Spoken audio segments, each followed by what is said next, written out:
Olha, a maior cooperativa do país em número de associados, a Copercitrus, vem ampliando receitas e a um ritmo de mais de 20% ao ano. Para falar mais sobre essas projeções, né, de crescimento da Copercitrus, eu chamo agora o Luiz Fernando Sá, diretor editorial aqui do AgFeed, que já está comigo. Muito bom dia, Luiz. O que tem alimentado, então, né, esse aumento nesse momento, esse crescimento nesse momento da cooperativa? Bom dia. Olá, bom dia, Débora. Prazer falar com você, com todos os que nos assistem. Então, nesses meses da nossa parceria, né, Débora, a gente tem falado muito dos balanços das companhias do agro, e havia sempre um tom mais pessimista. Nós reportamos aí muitos prejuízos, quedas de receita, um safra aí de más notícias, né, que parecia não ter fim. Mas essas colheitas fartas da safra de verão estão mudando um pouquinho essa perspectiva e a gente começa a ter aí alguns os sinais positivos no radar. Ontem, por exemplo, a FGV Agro, né, ela divulgou os resultados do levantamento de atividade agroindustrial, trazendo um dado de alta aí também na faixa dos 20% no mês de março, e quem botou esse índice foi justamente a indústria de insumos agrícolas, que vinha trazendo aí resultados muito fracos, né, ao longo do ano passado, sobretudo. E hoje nós trouxemos no AgFeed uma reportagem, como você disse, sobre o momento da maior cooperativa do país em número de associados. A Paulista Copercitrus já tem mais de 36 mil associados, e nós apontamos em primeiro número dela para 2025, que são bastante positivos também. Eu conversei com o CEO da cooperativa, o Fernando Legobi, e ele me passou dois números brilhantes. O primeiro, no primeiro trimestre deste ano, a Copercito ficou com alta de 22% na receita. Então, uma alta bem expressiva, né? E numa única campanha de vendas feita durante a AgriFoco, o maior evento aí, agro do Brasil, ela registrou 2 bilhões de reais em negócios, que é um resultado 20% superior aos 1 bilhão e 600 milhões realizados nessa campanha no ano passado. Então, quer dizer, o ritmo, nesse mesmo, na casa aí de 20%, e ele me garantiu, olha, vamos apresentar um crescimento forte esse ano. Eu, evidentemente, perguntei qual é a receita, né, desse crescimento, já que, como eu disse, o agro vinha patinando aí, e ele me disse o seguinte: o primeiro ponto dessa receita é justamente a recuperação do que ele chama de a base das cadeias do agro, ou seja, o produtor rural, né? Que não tem ajudando, né? E, como eu disse, o ano sendo positivo nas colheitas, e, embora o preço dos commodities ainda não tenha subido muito, pelo menos no volume, os agricultores têm conseguido resultados melhores, e aí isso vira um contágio positivo aí em todo o resto da cadeia, né? Então, com mais caixa, o agricultor volta a investir, compra mais, movimenta setores que estavam retraídos, como a distribuição de insumos, como as revendas de máquinas, e por sua vez, né, elas aumentam as encomendas para a indústria. Então, de certa forma, isso já aparece, né, nesses dados que eu citei aí da atividade industrial da FGV. E sem outros pontos a favor da Copercitrus, Débora. Um deles é o crescimento também associado às oportunidades.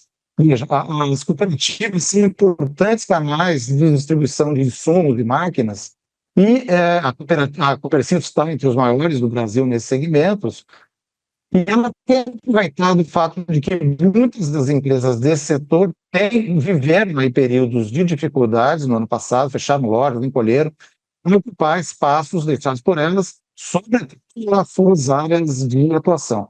O Fernando de Gomes, ele deixa bem claro que o crescimento que a Copercitrus vem tendo agora é orgânico, né? Ele não fez questão de reforçar que não vai mudar o modelo de expansão que vem mantendo nos últimos anos. Ele não gosta de abertura de muitas lojas, mas são 3 por ano.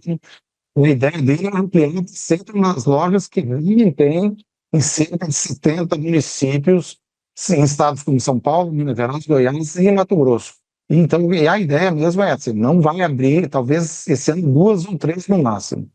Ele é crítico já há tempos do modelo de expansão rápida, né, de grupos como a AgroGalaxy ou Lavoro implantaram anos atrás, com aquisições, aberturas de dezenas de revendas em um ano e tal. Ele diz que com esse ritmo fica difícil operar com eficiência e que os resultados que essas empresas vão mostrar agora, né, que quando a água não está indo tão bem quanto no início da década, comprovam isso. E, por último, tem uma questão relacionada ao crédito, Débora. Essa tem sido, segundo ele, a grande preocupação da cooperativa desde o ano passado, e por isso ele criou uma estrutura específica para apoiar o produtor a encontrar, junto aos bancos e programas de financiamento incentivados, aí, soluções mais adequadas para cada caso, para cada produtor.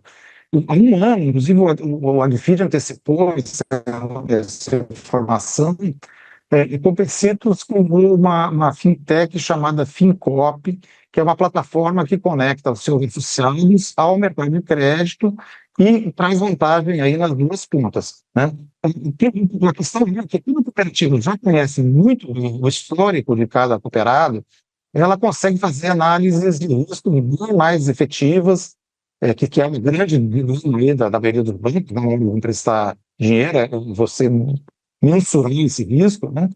E sim, os bancos podem ter a garantia de oferecer condições melhores aos produtores, né?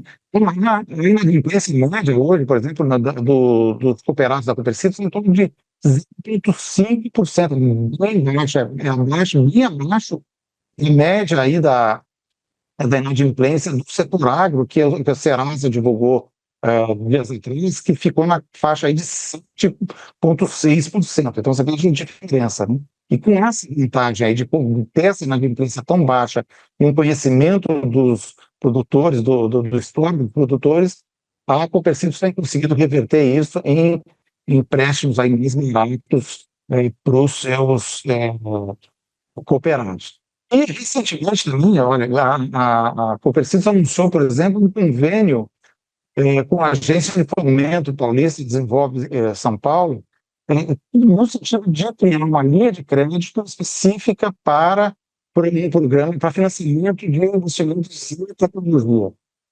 Com essa linha, segundo o Fernando Egobi, os juros podem ficar entre 7% e 9% ao ano, ou seja, quase metade da Selic dela. Só para terminar, lembrar que essas projeções, né, elas valem apenas para pequenos e médios produtores associados de Copercito no estado de São Paulo, né? Mas é uma coisa assim, impressionante, e esse universo aí dos pequenos e médios de São Paulo são a grande maioria dos cooperados da Copercito. Então, você veja que uma gestão aí bem focada, bem direcionada aí para achar soluções, acaba gerando aí oportunidades bastante grandes e crescimento mesmo nos momentos de dificuldade, Débora. Perfeito, Luiz Fernando, muito obrigada por todas as explicações, mais do que pertinentes. Obrigada pela parceria de sempre. Forte abraço para você. Até a próxima. Obrigado, bom dia a você e a todos, Débora. Até mais. Tchau, tchau.